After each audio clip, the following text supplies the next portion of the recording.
What's going on, everybody? It's your boy JP, and I know it has been a long time, but I am finally back with another video, and I got some more coming after this. I definitely apologize for the absence the past couple of months. I had actually gotten a couple of more promotions at work. In some of my previous videos, I talked about how I was kind of preoccupied with work and wasn't doing these as much. I had gotten promoted back in June. Well, come November and January, I had gotten a couple more. That definitely took a lot of my time. Again, as I said before, nothing bad, all good. But of course, these are put on the back burner when it comes to my main job. I don't. I'm not professional with these, obviously, as a lot of y'all know, as some of your other tech reviewers that are able to actually make a living off of this, and a lot of those, as they should, they're really good. A lot of times I tell y'all to watch them instead of watch their videos instead of mine. They're a lot better. I will be the first to admit that. Mine are just improv too, I guess would say, no editing. That's why sometimes you'll hear me do the uhs and stuff like that, and I know, I see the comments every now and then, but,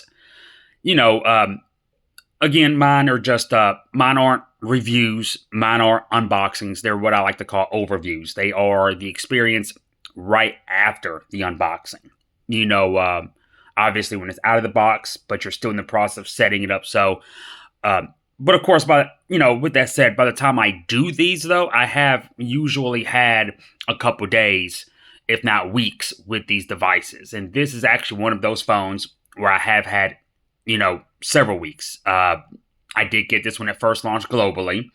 This is the Nubia Z60 Ultra.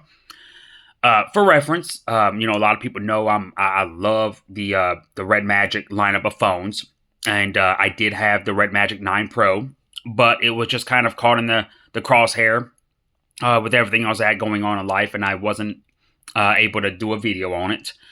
But the Nubia Z60 Ultra, I think, is a great phone to kind of restart my overviews, and I can even somewhat discuss the RedMagic 9 Pro while doing this.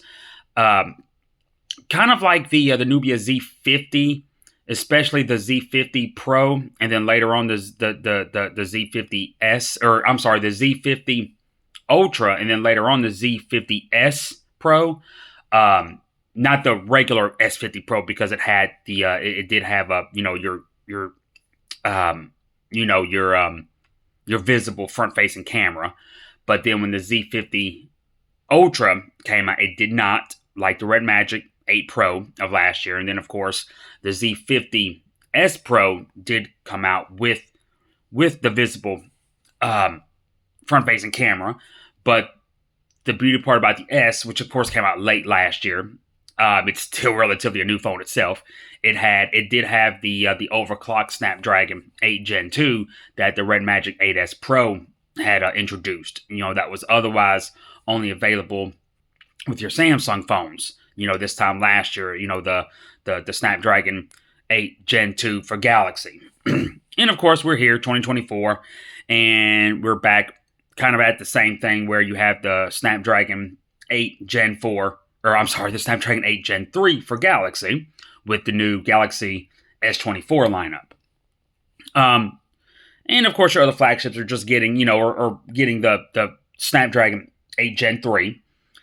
And of course, in China, the Nubia Z60 Ultra was one of the first phones, if not the first phone, with that chipset.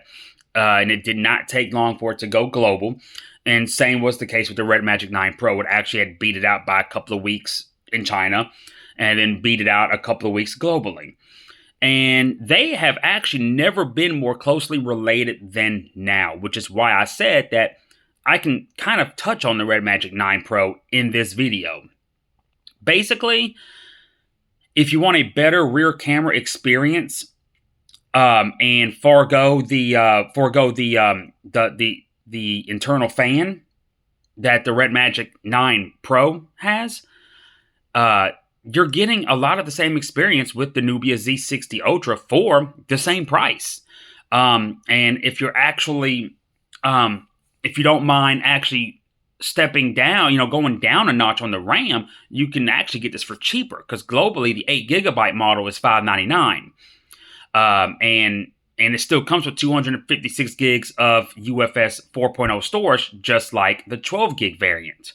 And of course the RedMagic 9 Pro starts at the RedMagic 9 Pro starts with 12 gigs of RAM and 256 gigs of internal storage for for 650. So, if you, you can go that route if you feel like saving $50, if you feel like it's worth it. Definitely a great phone overall, regardless of, of how you do it.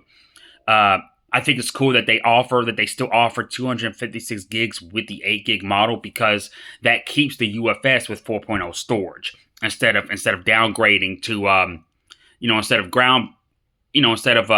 downgrading to UFS 3.1. Which is something that I'll touch upon on a later video with the OnePlus 12R. But again, that's for a later video because I have that on hand as well, and as well as the regular 12. Fantastic phones. I am absolutely blown away by those, as well as this. The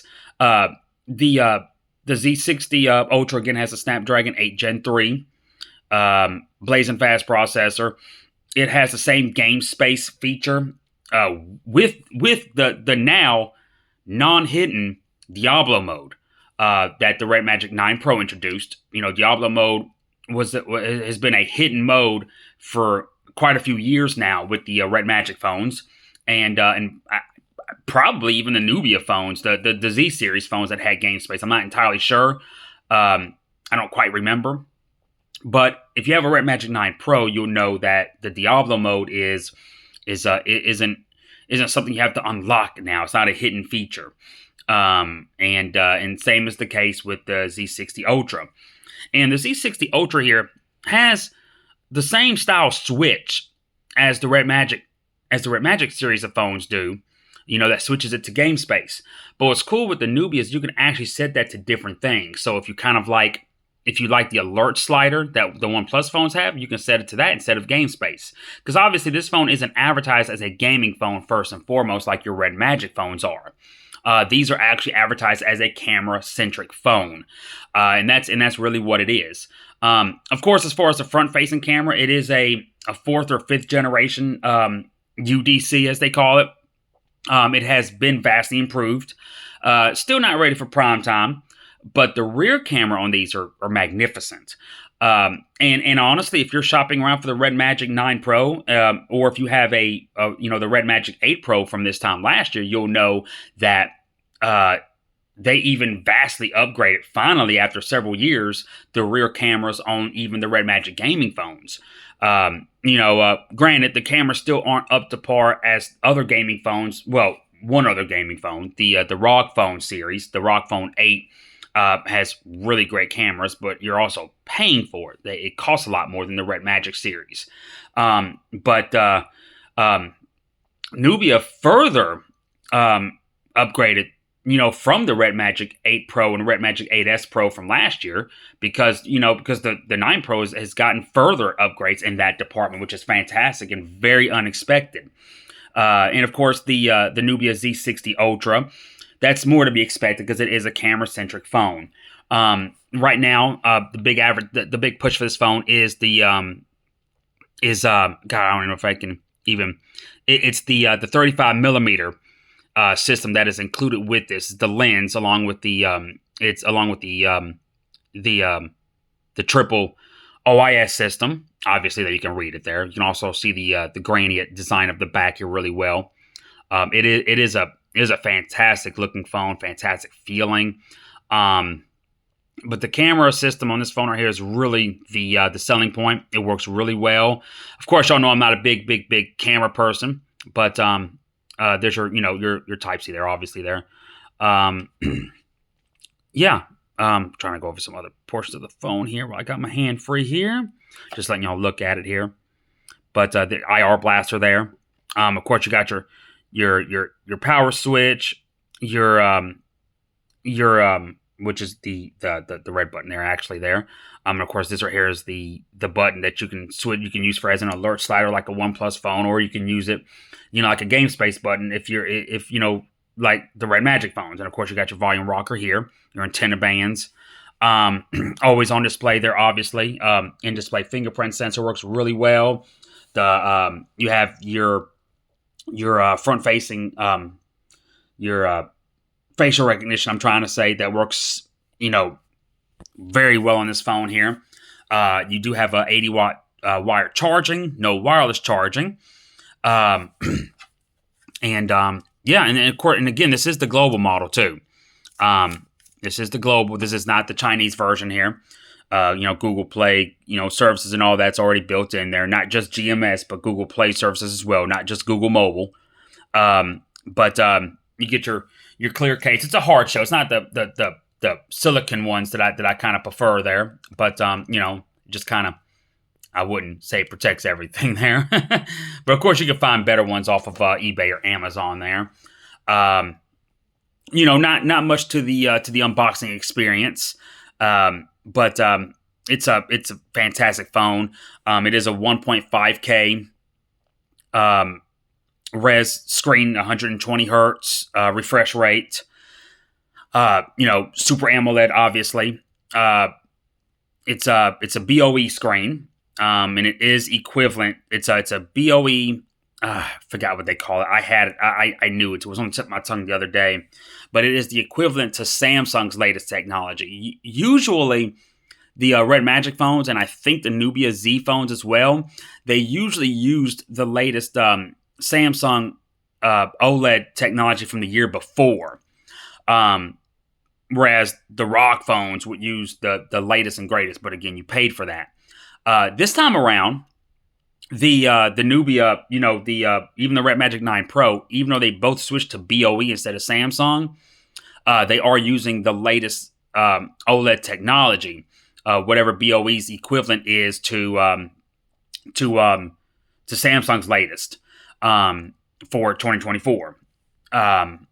It's 9 plus or plus 9 or Q9. That's what it is. It's BOE Q9 plus, if I'm not mistaken. It's not just Q9, but Q9 plus. And that's the equivalent to Samsung's, I think they're like on like something 6 or something like that. This is stuff I normally know on the top of my head. I just can't spit it out, but just kind of this improv too. But we wanted to get it out of the way and share it with y'all because I've had this phone for almost a month now. Actually, probably has been a month. Yeah, it has. But man, it's a fantastic performing phone. The camera shots are really good. I can notice a difference, by the way. The RedMagic 9 Pro definitely has been upgraded, and it's great for what it is. But this is definitely better. Front-facing camera again, not so much. Sometimes I would prefer to just have the regular punch hole and maybe a higher refresh screen because your Nubia phones, like the Z50 Pro, not the Ultra or the S Pro as well, which I'm not even sure what its refresh rate was, but I know at one time with the punch holes, Nubia was using 144 hertz refresh rates. RedMagic was using 165 hertz refresh rates. They were actually the first not only to introduce 165 hertz refresh rates on mobile phones, they were also the first a year before that to introduce 144 hertz refresh rates. And it's been a few years now. And of course, when they started using the hidden, the under display selfie cameras, they haven't really gone beyond 120 hertz refresh rates. And I'm sure that the front facing selfie camera has something to do, or the under display selfie camera has something to do with that.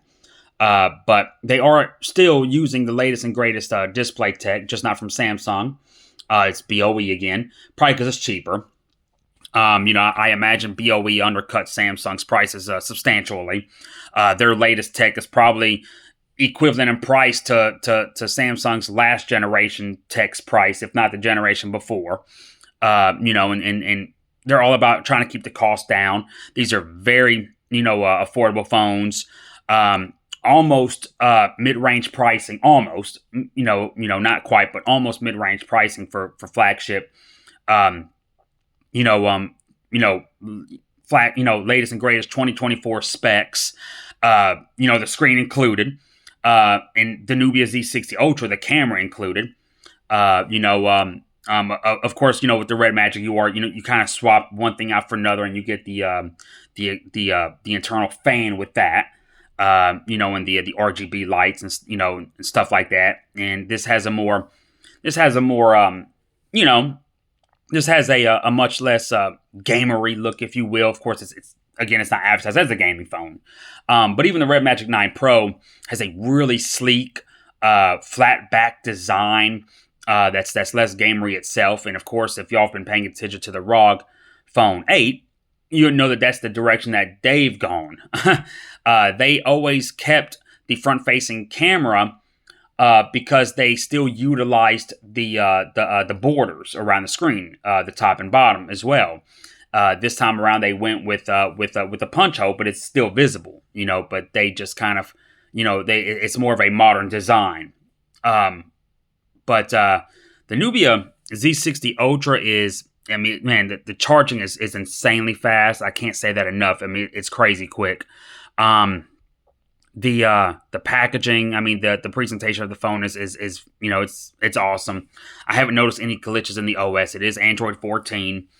Of course, it has a Nubia skin over it that's a lot like the RedMagic OS. They're almost identical, honestly. I forget what Nubia calls the UI on this. It's whatever ZTE calls it, the My UI or something like that. Yeah, that is what it is. I think MYOS, my OS, or UI or something like that. But shoot, man, you put it side by side with the RedMagic phone, especially the 9 Pro. The current generation against current generation, and you would think it was the RedMagic OS or whichever one you saw first, I should say. But yeah, all in all, great phone. Performance is outstanding. Refresh rate does work really well. It's snappy. Sorry for the fingerprints there, but it's awesome. I mean, I can't. The 5G does work in the US. At least where I'm at. It works on AT&T and T-Mobile. I have read some things that it works on Verizon, but I'm not sure how true that is. So of course, test, buy it for Verizon at your own discretion, kind of do your research, which I would do for any carrier anyways. Because I know Cricket will probably kick this phone out. They're stricter than AT&T is when it comes to what phones are allowed on their network, and they'll even disable your SIM card. Metro, that's kind of like that too, where if you try to marry IMEI to the SIM card, it'll reject it. But you don't have those issues with T-Mobile and AT&T. And yes, the AT&T service that I use is AT&T prepaid. So it's kind of crazy that it works on AT&T prepaid, but not Cricket. But that's just that's something on their end. But yeah, man, I hope y'all enjoyed this video. Good to be back. I have more coming. Y'all just y'all stay tuned for me. Peace out.